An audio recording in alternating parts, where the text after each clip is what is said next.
Amados irmãos, vamos dar continuidade ao estudo deste livro do irmão Ezra Amar, 1 Coríntios, vocês não sabem, do editor Árvore da Vida. E agora vamos entrar no capítulo 5, cujo título é As Coisas Sacrificadas a Ídolos, Nossa Liberdade e Conduta. Então, aqui nesse livro, nós vemos que 1 Coríntios tem como tema a vida da igreja e dá continuidade ao livro de Romanos. E ao escrever 1 Coríntios, Paulo ele não estava preocupado em responder perguntas, mas nós percebemos ali em seu falar que ele era uma pessoa que conhecia o Senhor intimamente e era submissa ao Senhor. Então, Paulo estava ali preocupado em ensinar as verdades aos irmãos, mostrando a eles a necessidade de ser fiéis às práticas, aos ensinamentos dos apóstolos, pois as igrejas que seguem a orientação apostólica contam com a bênção do Senhor. Então, Paulo mostra, que Cristo, por meio da sua morte na cruz, nos reconciliou com Deus, concedendo-nos perdão e justificação. Então, hoje nós podemos ir à presença de Deus, porque nós somos reconciliados, nós nos tornamos os seus filhos. Então, na primeira parte da obra de Cristo, ele nos reconciliou por meio da cruz. E agora, muito mais, a obra de Cristo está nos salvando por meio da sua vida. Então, Deus tem muito mais para nós. Na vida da igreja, Ele continua nos salvando. Então, na primeira parte da obra de salvação na cruz, nós não tivemos participação. No entanto, agora é fundamental nossa cooperação, permitindo o trabalhar de Deus em nós, nos santificando. Pois a vontade de Deus é a nossa santificação. Então, Deus nos santificou colocando-nos em Cristo. E agora, no viver da igreja, está nos santificando interiormente, para nos transformar por meio da renovação da nossa mente. E assim sermos moldados, conformados à imagem de Cristo, com o fim de sermos glorificados. E esse processo ele não é meramente individual, pois Deus não deseja produzir vencedor isolado, mas, sobretudo, Ele deseja produzir vencedor coletivo, para que seja a sua expressão, o corpo de Cristo. Então, cada irmão ele recebeu um ministério, tem uma função. E esses ministérios são para a edificação da igreja. Uma engrenagem sozinha, ela não faz muito sentido. Mas quando essa engrenagem está encaixada com as outras, aí sim faz sentido. Então, os ministérios são para funcionarem juntos, visando um fim proveitoso, que é a edificação do corpo de Cristo. Então, hoje, nós vemos que por causa de opiniões e práticas diferentes, há centenas de divisões na igreja. Por isso, Paulo diz que o reino de Deus não é comida, não é bebida, mas é justiça, paz e alegria no Espírito Santo. Aleluia! Então, na igreja, sempre haverá opiniões, gostos e preferências diferentes. Mas nós não devemos desprezar, julgar ou condenar uns aos outros por causa dessas coisas. Cabe a nós acolher aqueles que o Senhor acolheu. Então veja, por viverem na esfera da mente, os irmãos em Corinto analisavam tudo o que acontecia na igreja. E, por causa disso, encontravam problemas em tudo.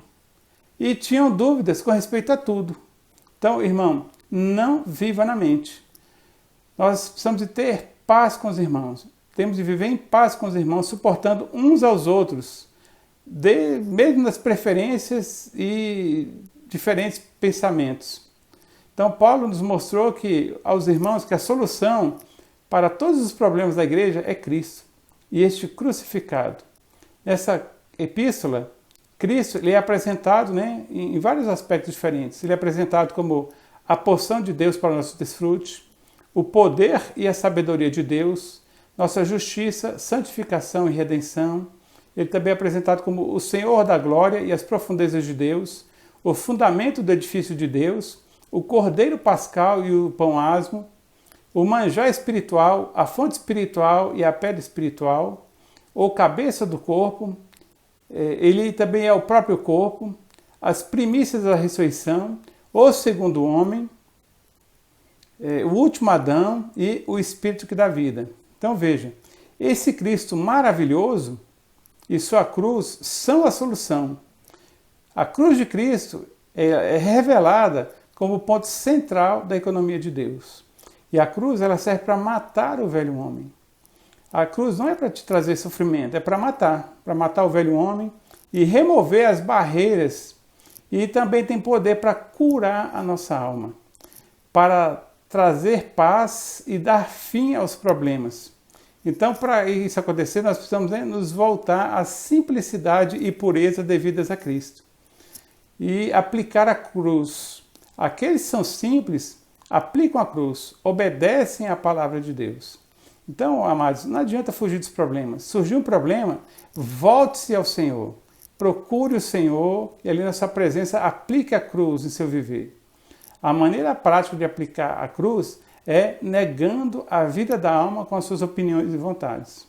Na igreja, nós não devemos discutir filosofias, nem dar vazão à cultura das nações. A cultura que deve prevalecer na igreja é a celestial. Devemos ter cuidado para não criarmos barreiras ou dificuldades no relacionamento entre os irmãos da igreja. Então, Paulo, ele não tratou em sua epístola de filosofias, e sim tratou de assuntos práticos, como o casamento e a alimentação.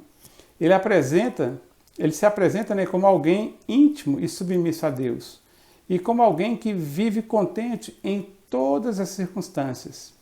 Nas questões sobre alimentação, ele lembra que o nosso corpo ele é santuário do Espírito Santo, e que nossas vidas só têm sentido se servirmos ao Senhor.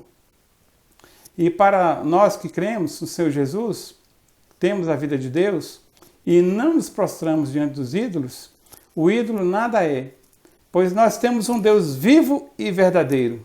Ó Senhor Jesus! De qualquer forma, esse conhecimento ele não deve ser um tropeço para as outras pessoas. Se por causa da comida o teu irmão se entristece, já não anda segundo o amor fraternal. Por causa da comida, não faças perecer aquele a favor de quem Cristo morreu. Romanos 14:15. Nosso amor pelo Senhor e pelos irmãos deve se intensificar, até sermos aprovados por Deus. Em tudo o que fizermos, como pertencentes a Deus, devemos constantemente perguntar: Senhor, o que eu estou fazendo? Eu estou alegrando, dando prazer a Ti? Então veja, não precisamos preocupar em amar o Senhor e em agradá-lo. E o amor ao Senhor deve ser a origem do nosso serviço na igreja, para que sejamos aprovados por Ele. Para nós que cremos em Jesus, o ídolo nada é. E devemos saber que por trás dos ídolos estão os demônios. E quem adora os ídolos está, na verdade, adorando demônios e participando da mesa de demônios. Nós devemos participar do Senhor. Nossa porção é o Senhor Jesus. E Deus é a nossa origem. Por meio de Cristo como nosso caminho, nós voltamos para Ele. Por meio dos ídolos, ninguém consegue ir ao Pai. Somente por intermédio de Jesus é que conseguimos ir ao Pai. Então veja, alguns irmãos vêm para a igreja com um passado de idolatria. Por isso, há a necessidade de reuniões de apacentamento para ensiná-los a se livrar dos ídolos, mostrando que essas coisas não agradam a Deus. Estes precisam se livrar de objetos que tenham ligação com ídolos, correntinhas, colares, estátuas, quadros, etc. Pois estas coisas dão espaço para os demônios agirem. Então veja, nós precisamos conhecer a Bíblia, pois a Bíblia é a palavra de Deus e ela nos mostra o que é de acordo com a vontade de Deus. Principalmente aqueles que servem à igreja devem conhecer adequadamente as verdades bíblicas. Então, atualmente, não é comum nós encontrarmos comida sacrificada a ídolos no mercado.